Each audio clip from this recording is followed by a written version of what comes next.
फुलपरास विधानसभा क्षेत्र में आज जनसुराज की सक्रियता एक बार फिर देखने को मिली। मधेपुर प्रखंड के खजूरी गांव निवासी और पार्टी की भावी महिला प्रत्याशी अनीता मिश्रा ने आज बड़े काफिले के साथ क्षेत्र का दौरा किया।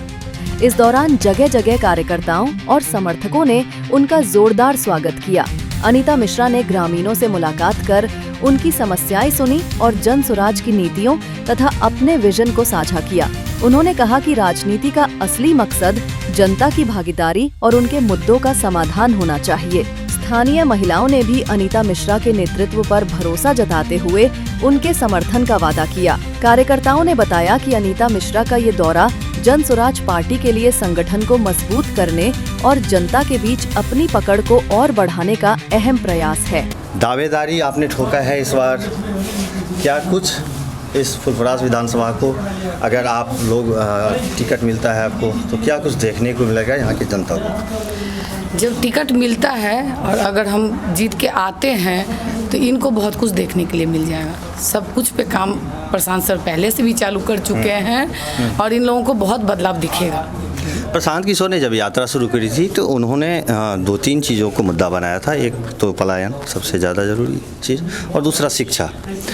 आपको क्या लग रहा है कि इस क्षेत्र में शिक्षा, पलायन तो है ही, शिक्षा आजकल स्कूलों में देखा गया कि काफ़ी ज़्यादा जो है शिक्षकों की बहाली की गई है, तो क्या लग रहा है कि अभी भी शिक्षा का स्तर उतना बढ़ा नहीं है? बिल्कुल नहीं बढ़ा है।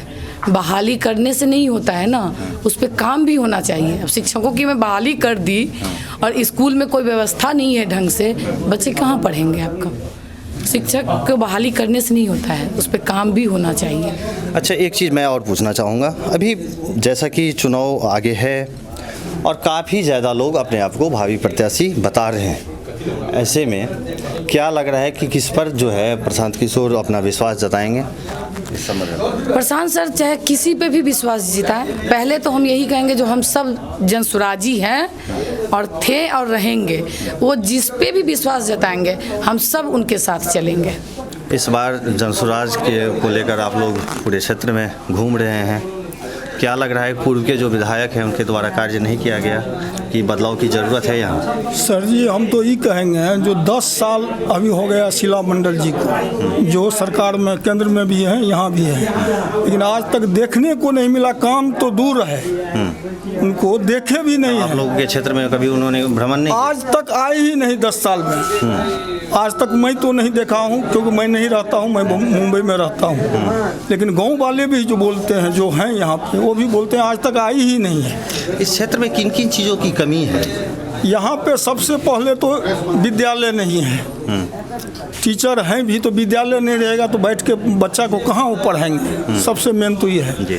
रोड का हाल तो आप देखे ही होंगे, जो ज़मीन से रोड नीचे हैं, वो भी हम लोग 50,000 रुपया खर्च करके, वो भी जो देख रहे हैं हम लोग 50,000 खर्च करके अपना दालान से लेके और रोड को हम लोग बनाए हैं, न कि मुखिया और न कि MLA, न कि MP। तो आप सोच सकते हैं जो हम लोगों का पहले कोई अधिकार नहीं था, लेकिन अभी सब कुछ हम लोग कर रहे हैं। गाँव का कोई भी आदमी मर जाते हैं या कुछ होता है तो हम लोग 25-50,000 ऐसे ही देते हैं।